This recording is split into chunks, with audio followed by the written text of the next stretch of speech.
Don't leave the relationship in search of something that's quotes better, because better isn't necessarily going to come from someone more attractive or from someone with more resources.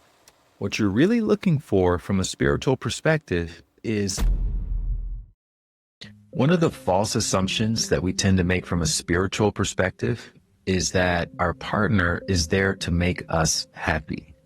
And this is the ultimate definition of an ideal partner, right? Somebody who delights us, someone who entertains us, someone who doesn't have a lot of issues or problems or flaws.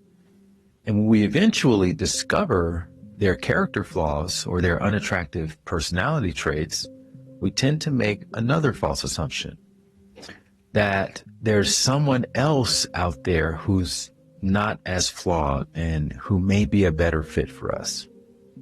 And that person in our mind becomes a more attractive option than the person we're currently with. Now, the reason why these are flawed assumptions is because everybody has flaws.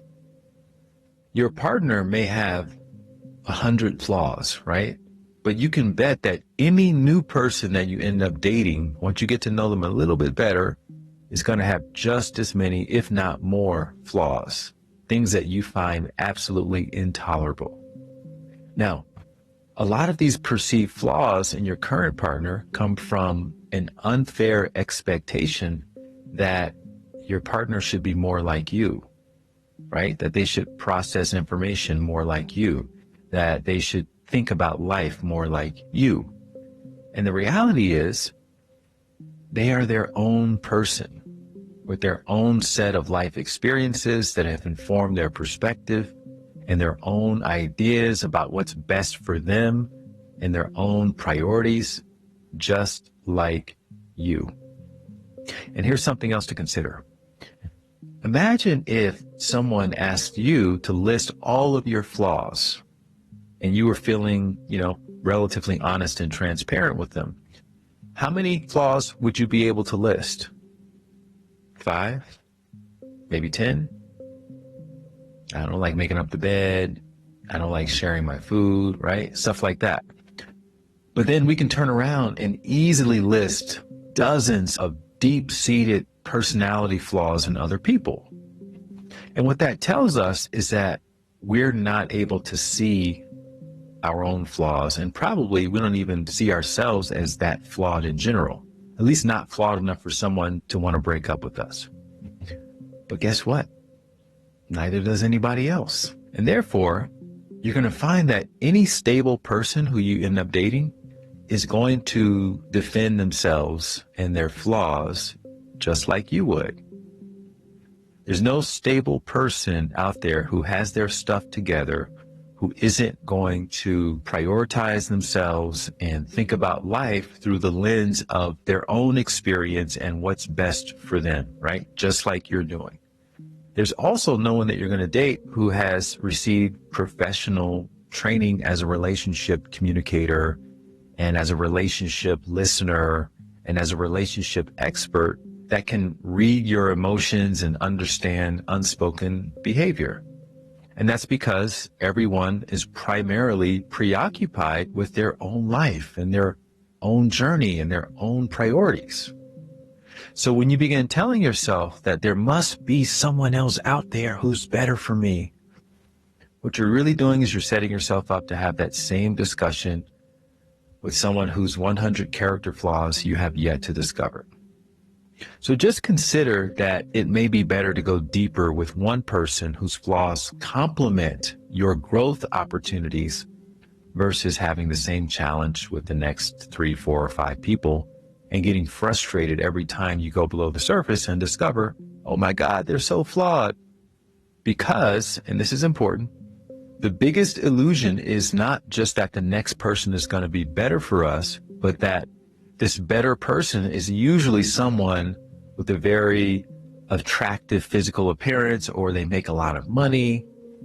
And the way reality works is the most universally attractive humans often tend to be the less developed when it comes to doing inner work and personal growth, simply because there's no incentive for them to work on themselves, right? If you're being validated constantly by society based on how you look or how tall you are or how sexually attractive your body is or how much money you have, you're not going to prioritize doing the harder work of looking within yourself for happiness and validation. Instead, you'll be seduced into seeking your happiness and validation outside of yourself, which leads to bad behavior and an inability to communicate properly and an unwillingness to listen with empathy.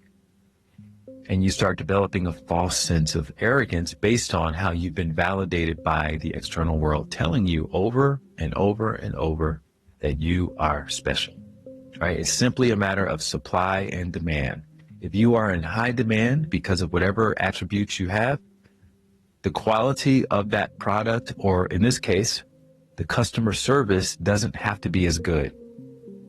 And this is what creates badly behaving, highly attractive people unto whom others tend to project special, good, and compassionate traits, which places unreasonable expectations on how that person behaves.